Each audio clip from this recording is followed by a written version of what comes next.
There's a weird feeling when you don't fully belong where you came from anymore, but you don't fully belong where you are either. Tonight I'm talking to a close friend of mine about that feeling. We're both Brazilians though, and we're living in a different culture in a different country, but isn't really about just the country. I think it's about the culture, it's about the people, it's about the language too.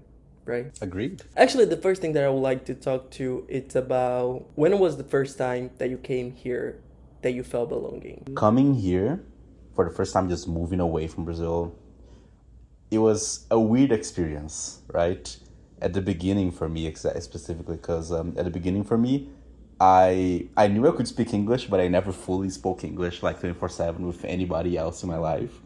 I remember my first day here, I came to the building that we went to, and and I had to like talk to the guy in the security guy in the front desk saying, "Oh, I'm supposed It was to live Paul here."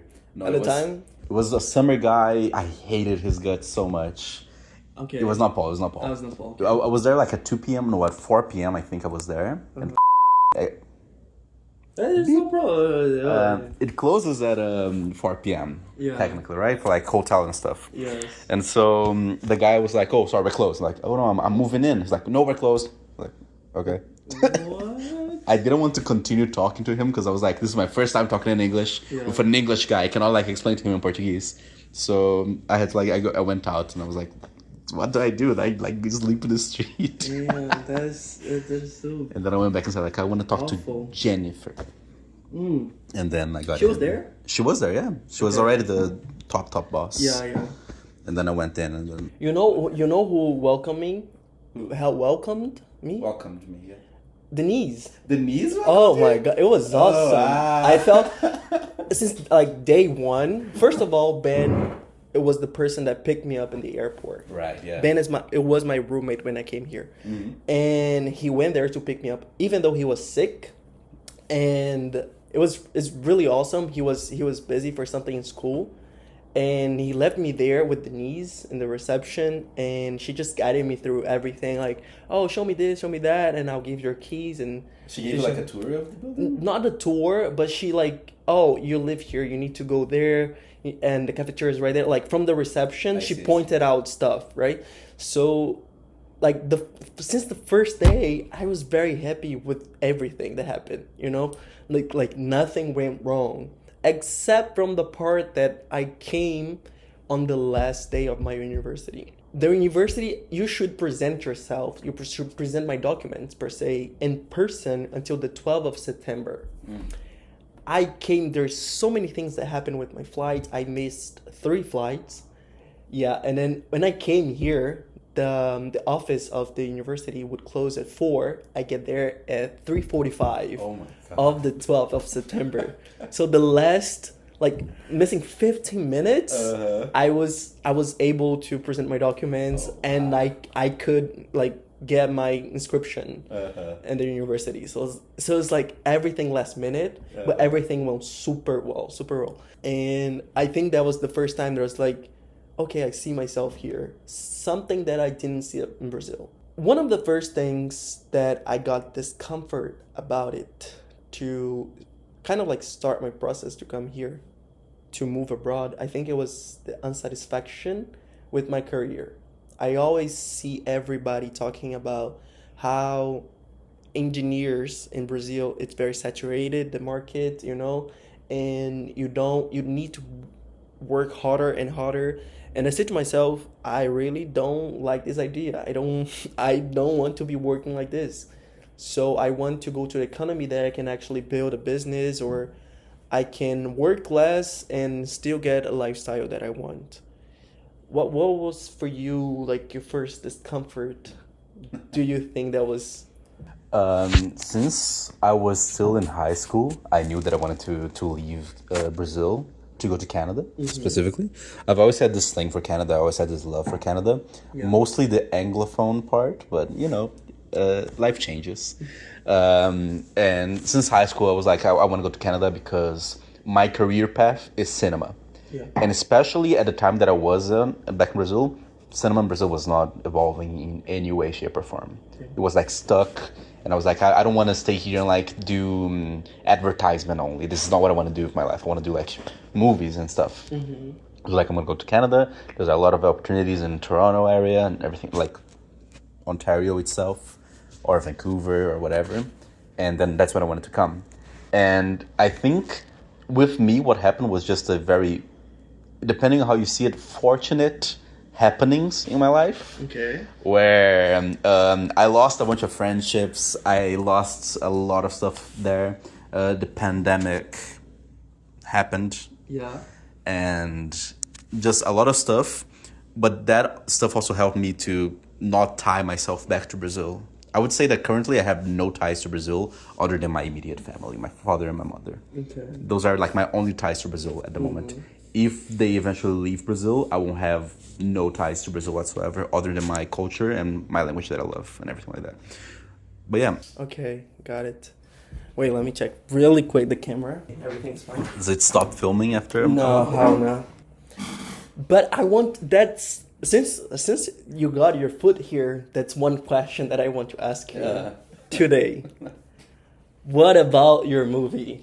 What happened? Give me updates though. By the way, guys, if you don't know, he's a director. He just released his company, he's part of a company, and they just released a movie that was a movie that was directed by him. So can you explain a little bit more about your movie? Promote yourself. Okay. It's another it's another thing to promote your movie. Go ahead. Why not?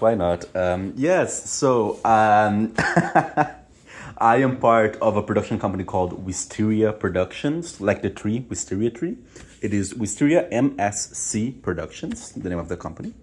And our most recent movie that was released is called One More F Christmas. Can I curse in your... Yes, for sure. Okay. Yeah, One More Fucking Christmas. That's the it. It was written by my good friends Alec and Yasmin. They are co-writers for this one movie. And I was the director for the movie, right? Awesome. And I had to direct 7 actors. Was it 7? 1, 2, 3, 4, 5, 6, 7. Yeah, 7 actors. I had to direct 7 actors. My first time directing like 7 people at the same time was stressful, but it was fun at the same time. Movie has already released. It's a Christmas comedy movie.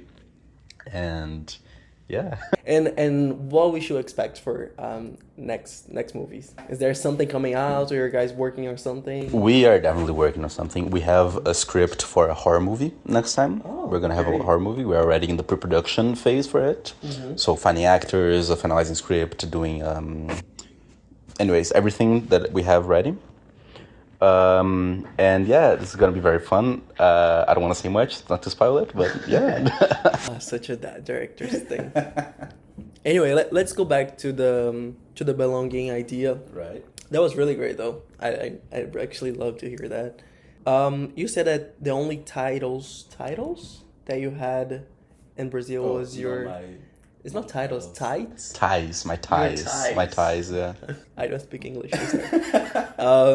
Your only ties in Brazil, it was your family, right? If your ties would only be your family, in a hypothetical scenario, what would you think that you'd be doing if you never went abroad? If I never came abroad? Yeah. I had a plan. So a little bit of my life story. In 2020, I finished high school and I was planning for 2021 to come to Canada.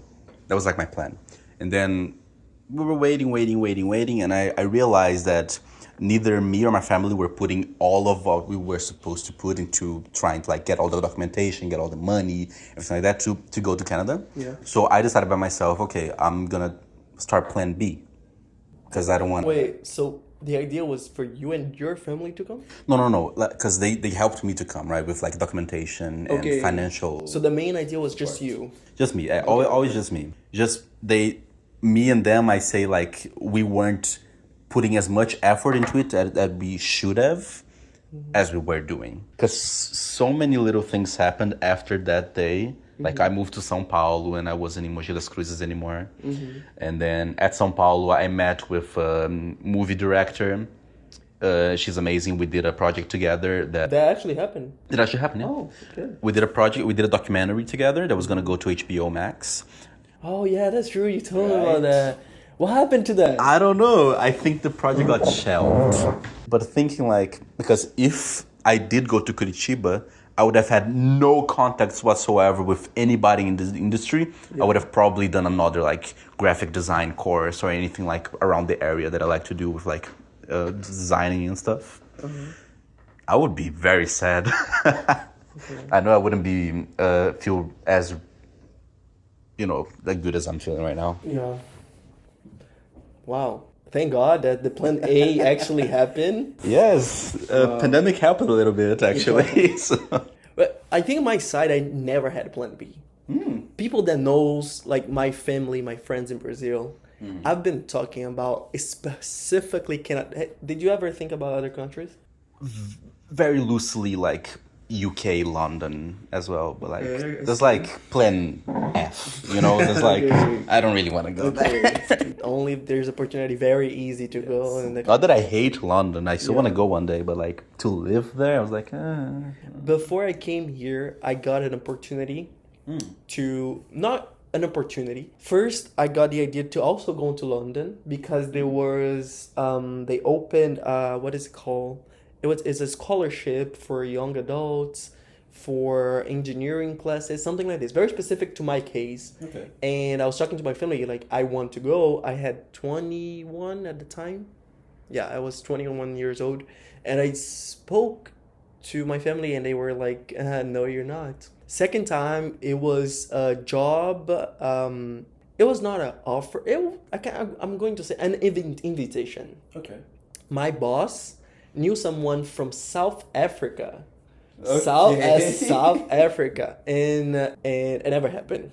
Thank God it never happened. Okay. And I went back to plan A. I never had the plan to stay in Brazil. I always had to, no matter what, I would get money with some agiota. Money shark. Money shark? Yes. It's the money shark and disappear. I'll go to Canada. I don't care. And I think that shift now I understand how we change personalities in different languages. Yeah, yes, very much so. When I started to learn English, I think my creative side and my exploration, like be explorer, Okay, yeah. became more accurate, became more vivid, So I was just like, I want to travel the world. Every time there was learning English, there was something about inspiration in my life. I want to live, I want to see the sun, mountains, a lot of things. And in Portuguese is a social life. I have this social to / professional way of approaching things. And English it's a more experiencing. Experiencing. Yeah. Experiencing. Yeah. You're saying too much. That doesn't sound like a word anymore. Experiencing stuff, in life. How do you feel about it, like changing languages? Okay, as I said before, I never really spoke in English to anybody in Brazil. Yeah. My parents didn't know English. I didn't have like any online friends or like English talkers, English native speakers or whatever. So when I came here to Canada, I was in a big change moment in my life, like a big transformative moment in my life, where I was giving up all of my insecurities to like become a new person. So like I wanted to be more friendly to people, to talk more and stuff like that. And when I came to Canada, I was like using all of that I wanted to be. And since I was like, nobody knows me, I'm a new person, I'm speaking English. I got the same feeling. I could be anyone. Exactly. So let me show who I want to be. Yeah, that's cool. And so I was like super outward and I made friends with everybody in my class. My first class, then I went to my second class and also made friends with everybody in that class. And where we worked as well. The residency. I made friends with like the people there as well. And it was fun. And then time passed and, but still. Going back, like kind of have flashbacks of the old me, that kind of thing.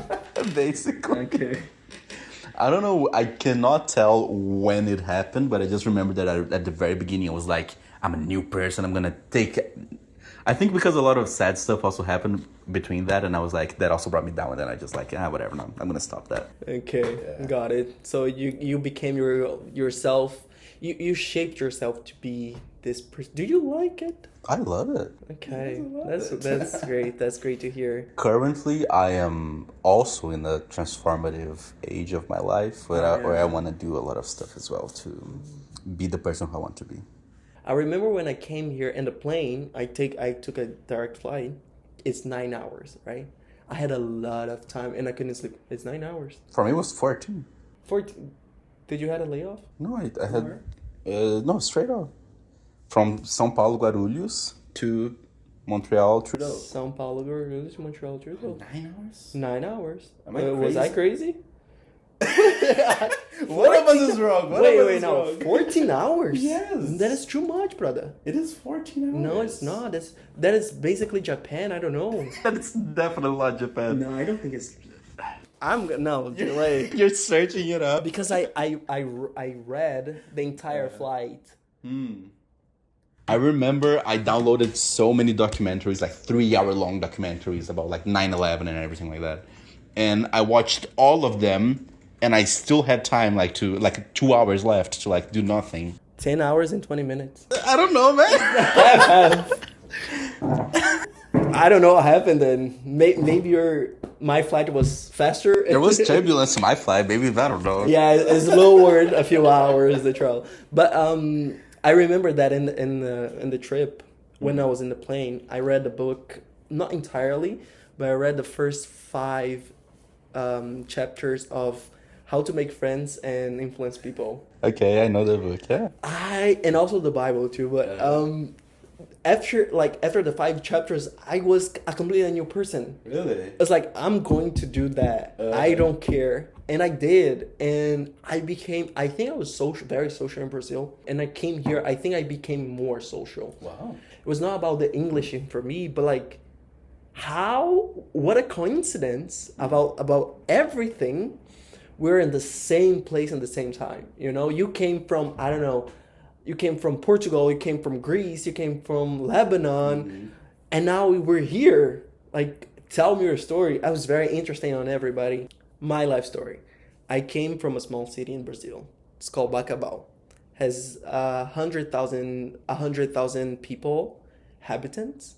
Habitants, the word? Yeah. Very small. It's very small. That is that we didn't have McDonald's. that is the flaw. Wow. Yeah, we had Bob's though and Subway. Bob's. Oh, okay. We don't have Bob's here, right? They don't have Bob's here. Is It's Bob's a Brazilian thing. I didn't know. I think it is. I think it is Brazilian. Yeah. Oh, that's true. They don't have Bob's. They don't have Bob's here. So in São Paulo you have Bob's. Yeah, we have Bob's in So São it's a Paulo. Brazil thing. Maybe. It is Brazil, yeah. Or maybe South America. No, it's not. I talked to Joaquin. He's Argentinian, and he never heard about it. Bob's, really? And a Colombian girl.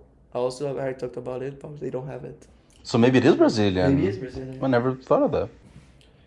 That's a cute curiosity. Anyway, we had Bob's and Subway. Yes. But yeah, everybody that I talked to in my life, it has this, you know, where did you came from?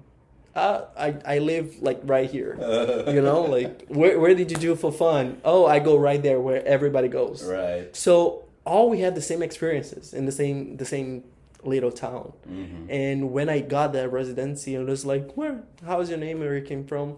Oh yeah, my family is rich. I just came from a city that everybody has a jet ski, you know, something like this. Yeah. And I was like, what, brother? Yeah, no, my mom is just the president, you know. Like, it was like I was truly amazed about everyone there, and I think that was one of my first cultural shocks. How everyone would be different, and we were still speaking the same language.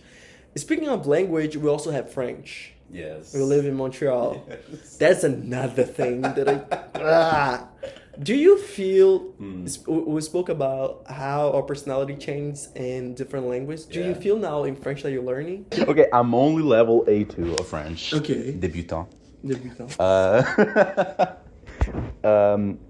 I don't know how... Okay, in my class, it's very weird, okay? So in my class, there's me, and there's this guy called Mosen. Freaking love Mosen. He's a great guy, almost 50-year-old dude. He's amazing. Shout out to Mosen. Shout out to Mosen. And we are the class clowns. Like, Okay. we joke a lot during class. And, like, I'm not usually like that, either in English or in Portuguese, I guess. Okay. I'm not really a clown guy. Okay. But I guess, I don't know if it is because of the ambient. It is. It is, be, of yeah, right? of course, because I feel different because my French side is related to my education from my university. So I feel more like part of learning things French and more professional English That and makes more sense. social Portuguese. So there's kind of stuff that I develop because of the ambient that I was living in, and I grow up and this, okay, you need to speak about this, it's better for you to talk in this language. So I have a good vocabulary in French in the part of education, but not in the professional side. Oh, that's interesting. You know, and I kind of shade my professional English vocabulary too. But I say I'm very social in English, but I'm way more in Portuguese. You know what I mean? I see. So maybe your clown side in French is because you're growing this side of yourself in this language. That's interesting because I have plans on also doing French school, right? Yeah. I have plans on like doing a French course, not like in French, but like a course that has the That's French language, like yeah. graphic design in French. Yeah. I wonder if that'll change like for me as well, like if I'm gonna associate French with like studies as well and stuff like that. I think yes, right? But that's interesting to think about. I think so. Can I ask a question? Yeah. What language do you think in? English. English. English. But that came from very early. I think when I was learning, I was like 14, 13, learning English, somebody said, you need to start thinking in English. And even expressing my emotions, sometimes it feels better in English. I watched a reel on Instagram of someone saying that, oh, you're speaking another language, your emotions in another language because you feel distant from them. So it's not your mother tongue, so you don't feel as much. So it's better for you to explain them in English in another language that you felt they're going to feel less attached to, so it doesn't feel like you. And I kind of disagree. For me, it's the contrary. For me, it feels that it's more deep when I'm expressing myself in English. You know, I think, I don't know, I think it's because I never been able to express myself a lot in Portuguese. I've been social and talked to people, but like I miss the words in Portuguese that I can find in English. You know what I mean?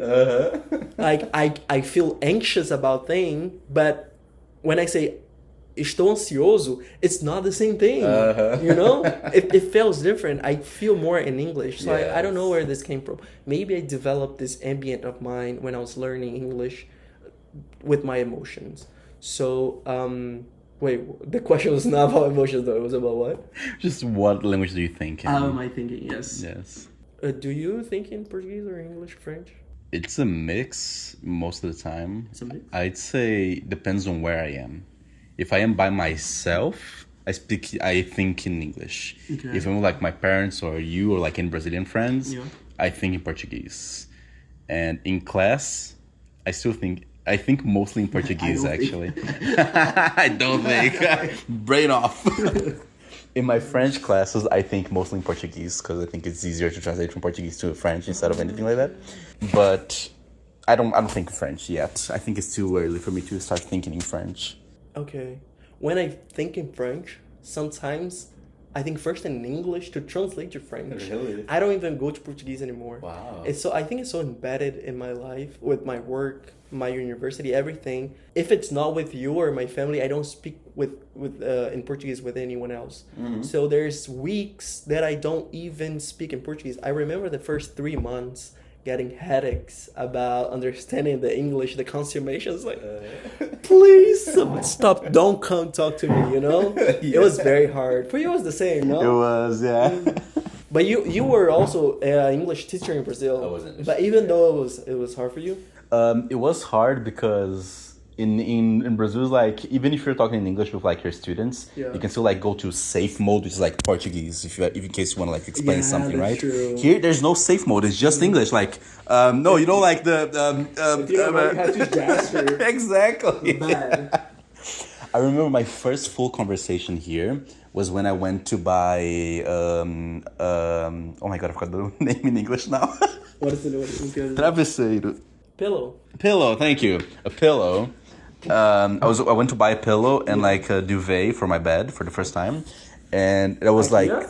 no, I was a little small shop close to the McGill area, the McGill campus. It's close to the McGill campus, the one that looks like straight out of Harry Potter. Yeah. That's true though. And then not the one with the park, like more so this side, more towards Cafe Campus. Yeah. And around there, there's like a little store that sells like pillows and duvets and everything like that, and like towels as well. And then I went there, and that was like my first time having like a full-on English conversation, because the lady there, God bless her soul, she's so like content and like so like, so what you doing here today? How are you that's doing? nice. Where you come from? And like she's so nice. And I was like, she basically forced me to like speak in English, like, oh hi, I'm from Brazil. But that was my kind of a conversation that I had when I got here. Yeah, really? Yeah, it was like, are you liking it? I was like, yeah, I'm 21. I'm 22. I was like, oh, I'm sorry. Let's go back. And then I'll correct myself. But I would take a good 5 seconds to understand and intake and, okay, it's time to answer. Yeah. Exactly. I got what you mean. But it was really nice. She made me feel like I belonged here. After the conversation, I was like, hell yeah, wow, it's like English, yeah. And I felt really like this is the right choice. Do you think choice. that the Canadian culture, that we have this stereotype about them being very friendly, is actually true? I think it depends on which Canadian we're talking about. That is true. No. You don't think so? I think Quebecers... I'm sorry, but Quebecers are not nice people. Old Quebecers. Old Quebecers are not nice people, exactly. Yeah, I understand. When I realized Canadians are actually very nice, it was Jennifer. Really? Yes. Really? Why? She welcomed me like really nice. You know, she was like the kind of woman that you said it. Yeah. You know, very enthusiastic, and it was like it actually felt like I was taking me as a son. You know, Right. like I felt belonging. That was the name again. And it was like, oh, Canadians are great. Yeah. But we actually worked and lived with a lot of international students and international people from all around the world. So it kind of diluted it at first for me, the idea of like who are the truly Canadians. I think I first got the bad ones in the hotel season that we worked. Yeah, true. But yeah, I do agree that old Quebecers and young Quebecers, they actually are very bilingual. They switch really easy, everything English to French. And I'm just amazed by it. And some of them it's I don't know, they could be nicer or at least trying to be nicer with people that don't speak French. But they are also got the same culture of the old ones. Sometimes, not all of them. I see. Even though they truly understand and speak fully English. You know, that happened to me a couple times, and it's not bad. They don't react bad, but you get the discomfort that, oh, you don't speak French, okay, it's okay, you can speak in English then. Yes. You know, it's I don't know, it's kind of discomfort. You felt outsider. Yes. You know, that is the part that you felt you don't belong here. Very much so. Very much so. I don't think I have I've had an experience with young Quebecer yet. Yeah. But I had an experience like Montrealian. What do you call it? Montrealais. I don't know. A guy from Montreal. She's not from Montreal. A Canadian person. She was from Ottawa, I think. She was the nicest person ever. She works at my francisation place. She works at where I go to, and she's one of the security guards, and she's so sweet. She's like the nicest person ever. Like you go into like bonjour, like bonjour, and I don't know what else. And it's really really nice. It's really nice. She's like super super gentle and everything like that. But all of the other like, I don't know. Every single Quebecer experience that I had with, they're always like mean eyeing you. You know, like Yeah, like, So like, are you... Tu comprends pas? Are you not understanding what I'm saying? Are you understanding that words are coming out of my mouth? It's a rush hour, you know? Yeah. But yeah, I kind of feel that it's kind of side eye, like, immigrants. The kind of I don't like that too. It's a silence racism, Very you know. much so. Very much so. But anyway, wait, let me check. I have one last question. I think. Yep. Okay, still rolling. Actually, I'm going to the bathroom. Feel free. You want to pause? No, just keep rolling. All right. This has become a solo adventure now. I'm going to talk. Not. This is impossible. That's funny. Let's do, isn't it? We're getting Cold? cold. The fuck? I think it's pretty chill here. The window was open. That's why. The question. Okay. What do you miss that you didn't expect to miss? From Brazil? Yeah. I feel like I'm going to give like a boring answer. No, it's okay. What It's I like, miss? oh, my shoes that I left there.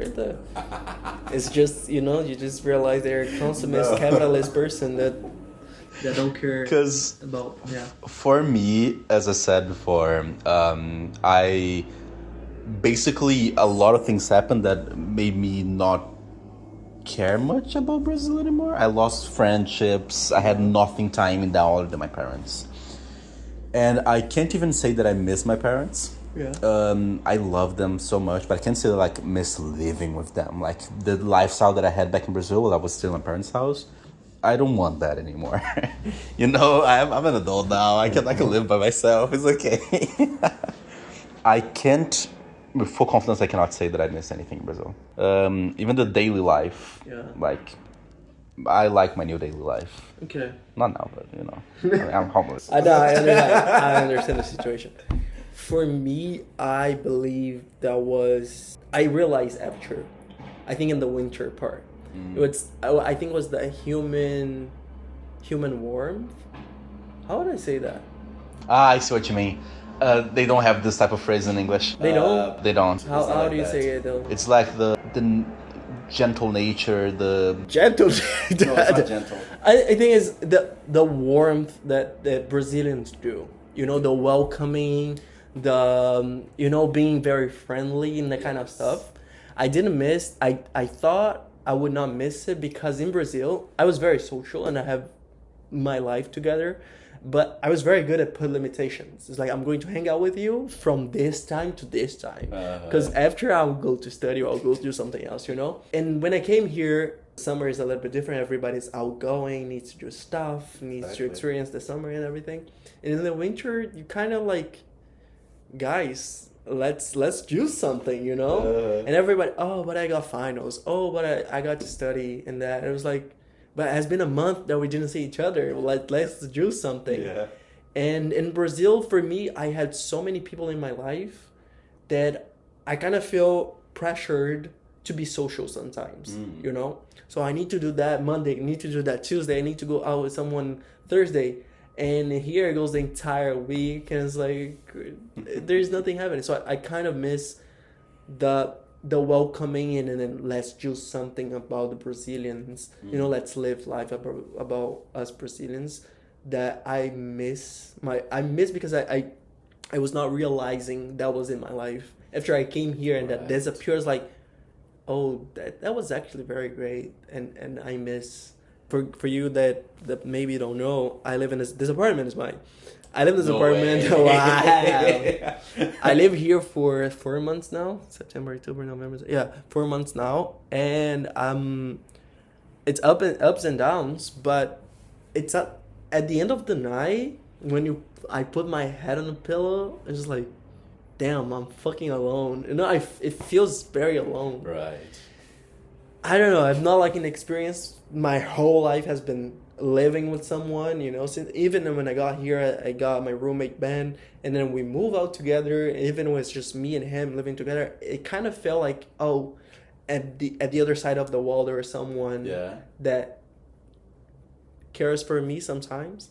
No, Ben is a great friend. We love you, Ben. We love you, Ben. Poor guy. No, but I actually felt like, okay, at least there's someone here if all goes down. You know, let's say put it this way, 1 hour and 6 minutes. We can talk some more, like the 3 hours podcast. I'm joking.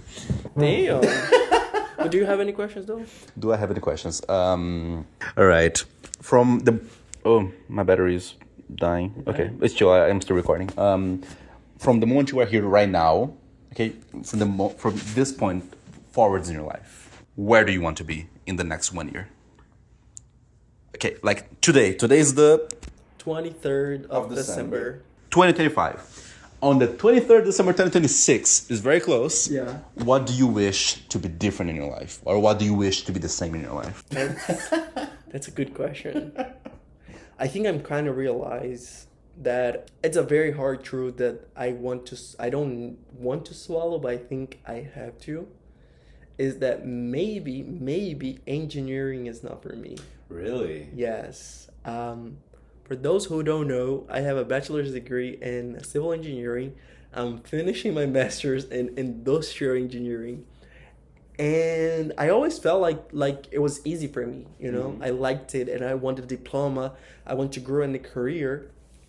But it was always something I kind of realized that it's more about showing productiveness. Productivity. Oh my god. I don't know where I took this word.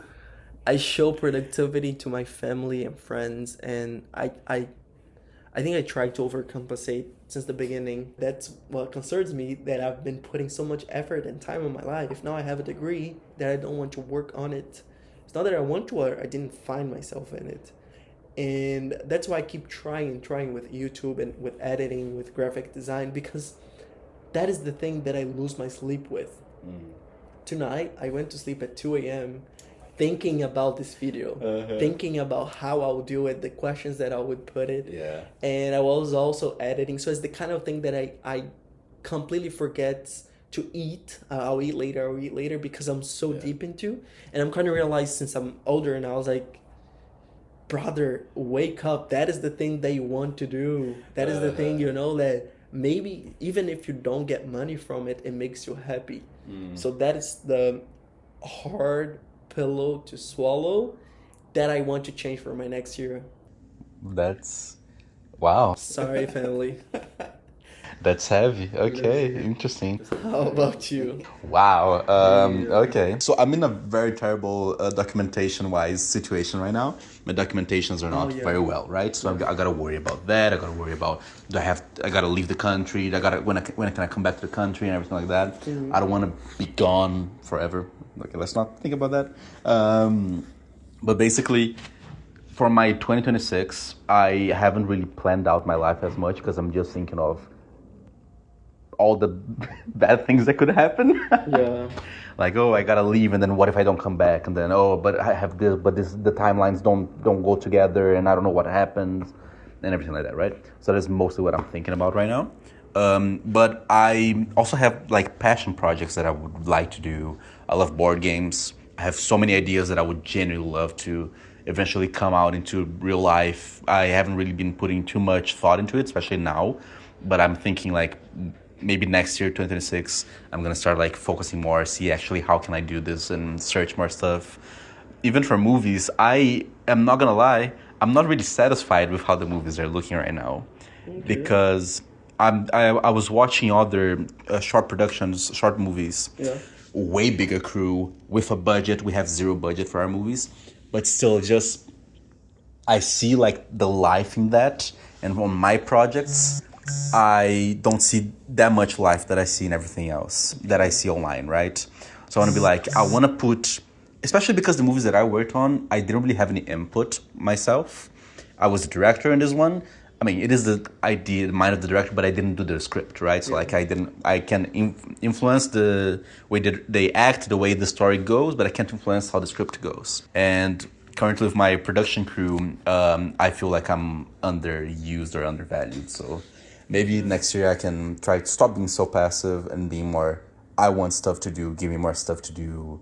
I need to do more stuff, you know? Because currently I love doing movies, but I don't feel like as fulfilled in them as I think I should. Okay. Yeah. Wow. I think that's it. Yeah, I think we have a good conversation. I think so too. Guys, thank you very much for watching until here. My name is Expedito. I'm Caio. I'm probably going to bring more other friends. Kai will be here probably another episode. This is the pilot episode. I'm sorry. There's a moment that you can just not speak anymore. You know? It's better. It's not the language. It's just better to stop. And thank you very much. I hope I see you next time. And I think that's it. That's it. Thank you for coming, though. Of course. I really appreciate it. No problem. Thank you. See you guys. Bye.